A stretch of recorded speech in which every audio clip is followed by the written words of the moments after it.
именно санъати рассомӣ, яъне ки санъати тасвирӣ ман аз хурдӣ шавқу ҳавас доштам. Аз хурдӣ рӯзе ба хонаи ҳамсоямон медароям, ки он ҷо як дар девор як расми зебо, манзараи зебо часпонидан.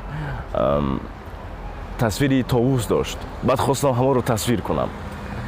ин аввалин коре ки ман дар зиндагӣ, яъне ки дар ҳамин мароми зиндагии рассомиям тасвир кардам. Он вақт ҳоло ман мактаб намехондам. Албатта ки он қадар зебо нашуд, аммо кӯшиш кардам. баъд аз ҳамин оғоз шуд санъати ишқи ман ба санъати тасвирӣ, яъне ки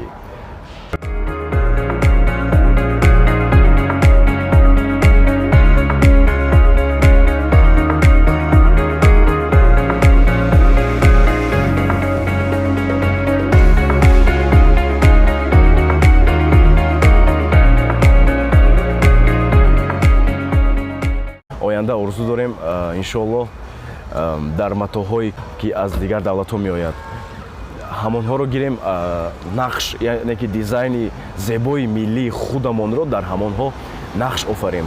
яъне ки гулое ки наққошӣ дорад, ҳамчунон ки ман боз наққошиамро ҳам омӯхтам.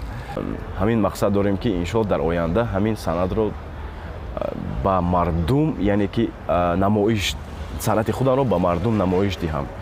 мардум маро ҳамчун чун санъаткор, яъне ки рассом шиносанд.